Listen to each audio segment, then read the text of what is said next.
Magandang araw sa inyo lahat. Ngayon na ang pagpili natin para sa magiging punong abala sa Sitio Liwanag. Sa aking kaliwa, isang mabuting ama, ulirang ama ng 2 anak niya, hindi na nag-asawa, at masarap magluto. Pinakain niya ang buong Sitio Liwanag ng masasarap na ulam na niluluto niya. Walang iba kundi si Apolinario Alhambra.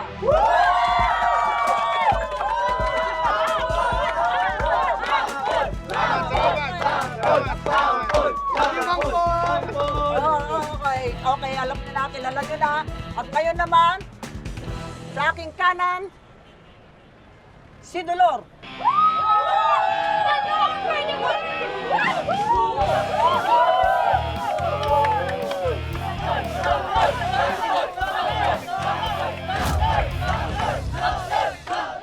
Bol, sino ang tatatakan mo? Si Dagul. Tagol. Ha? Bakit siya? Eh, ampong ko lang naman yan eh.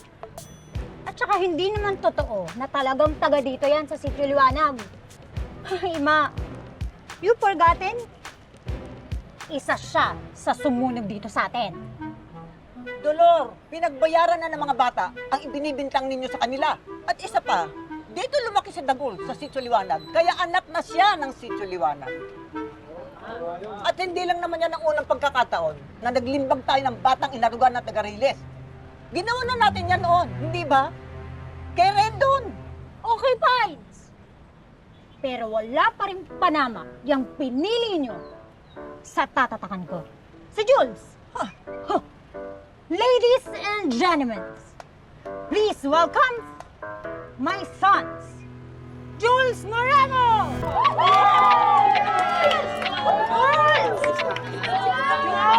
Wala kang tatatakan, Aling Dolor! Pili na si Papa! Oy! Oy! Pakinig! Pakinig kayo, oy! Jules! Tahimik! Jules! Oy! Hindi na pa kita hinihintay. May pag-grand entrance ka pa, ha? Saan ka nandun? Ay, tama na, Ha? tama na, Mami, sorry na, Mami. Tama na yan! Tama na sabi. Ngayon, ang pagsubok na ito ay para magkaroon tayo ng ideya kung sino ang karapat-dapat na maging punong abala. Let the games begin!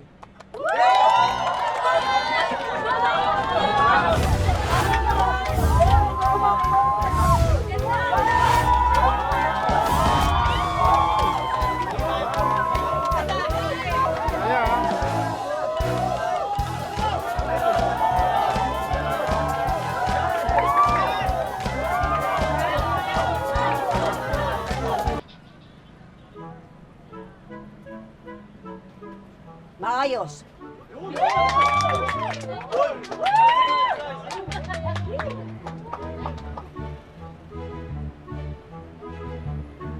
Maayos din. Dolor! Dolor!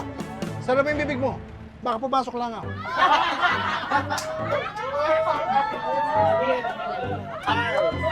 Ganun. Bakit ang ayos mo kay Paul?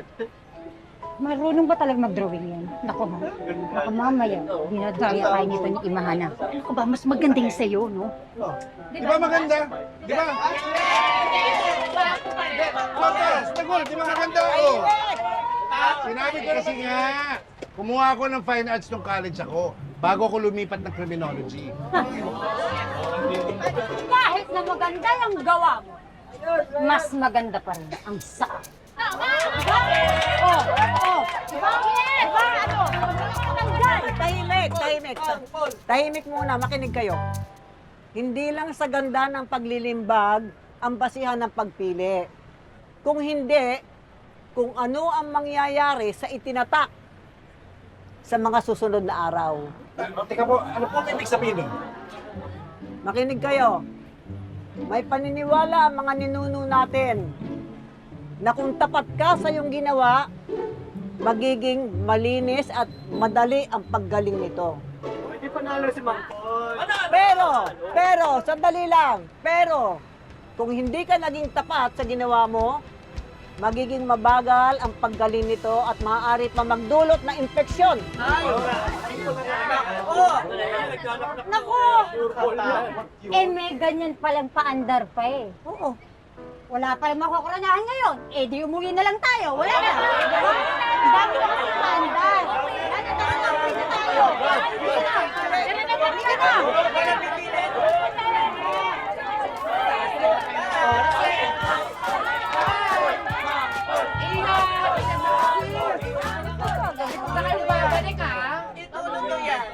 Dahil sino gusto natin manalo?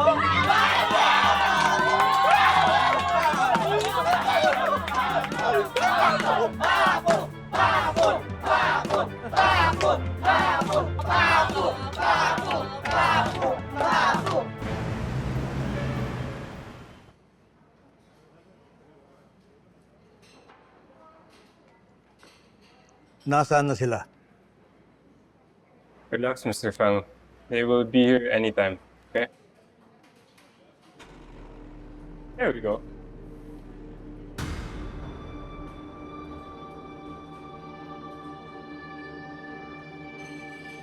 Perfect match yan para sa inaanak mo, Mr. Fang. What did I tell you, Mr. Fang? I'm a man of my word. Makaka-deliver kami. May isa ka pang dapat sagutin sa akin, Matos. Ba't hanggang ngayon, hindi pa na-appoint si Rendon bilang anti-crime czar? Why?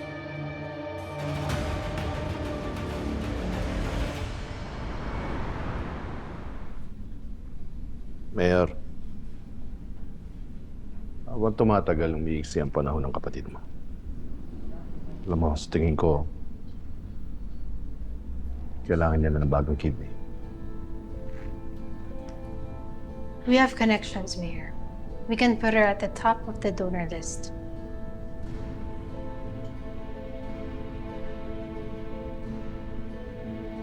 Isa lang naman ang hinihiling ko sa'yo. Bigay mo sa akin yung anti-crime czar. Siguro din ko sa'yo. Na si Patricia, malalagay sa priority list. Tutulungan mo na yung kapatid mo.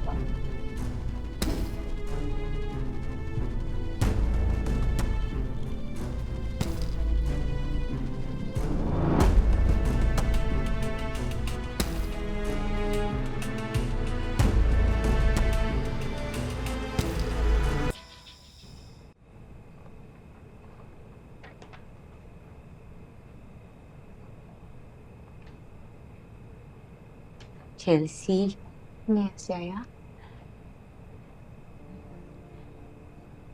gusto ko sanang mag-sorry sa'yo sa lahat ng mga nasabi ko, sa lahat ng mga ginawa ko. Kasi wala na ako sa sarili ko eh, kaya kung ano-ano na lang yung nasasabi ko sa'yo. Sorry ha. Yaya Elma, hindi mo kailangan mag-sorry. Naiintindihan ko. If you like, sumama ka sa amin. Makakabit tayo ng posters kung saan dinukot si Nene. Baka kasi may mga taga doon na naka-witness ng nangyari. O sige, magbibihis lang ako ha.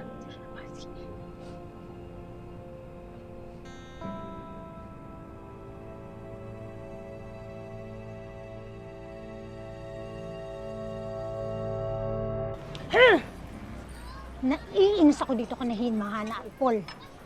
Ano to? Paghihintayin pa tayo bago mag-announce ng winner? Iisahan pa yata ako. Mami naman eh. Ang daming putak. Hanggang dito sa labas. Hoy! Kung naiingayan ka sa akin, sige, huwag kang uuwi. Hoy! Anong ginagawa mo? Ate! Ano makati, huwag mo sinabing kamutin eh. Baka mamaya, ma-infection yan. Tapos matalo pa ako. Tiisin mo na lang.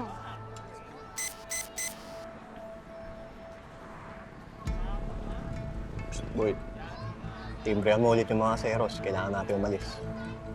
Ngayon yan? Eh, gabi na. Hindi na. Umuwi na lang tayo. Kailangan namin to. Operasyon to eh. Putos ng kataas-taasan. sige. Pero ingatan mo yung limbag mo, ah. Sige. Ingatan ko yung bag ko. Hindi ko na ingatan yung sarili ko, Okay na ako. Huwag mo nga akong pinipiloso. Huwag ka na nga sumama. Hayaan mo na lang siya dyan sa racket na yan. Hindi pwede. Kailangan namin bumawi kung may pa kaming nakaraan, di ba? Sige na.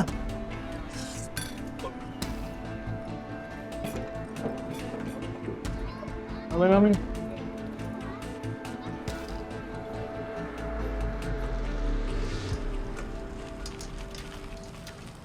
Dito. Kidlat, nauna kayo. Kidlat. Ba't tayo dito? Text sa akin si Chelsea, pupunta daw sila ng Yaya Elma dito. Natakot tatay, gusto magpabantay sa atin eh. Ba?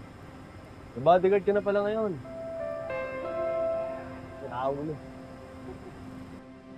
Ano gagawin natin? Kidnatin natin silang apat? Tanga ka ba? Masyado na kasing epal tong si Kidlat eh. Kinakabahan na sila, boss. Kaya tutugasin na natin sila. Tara.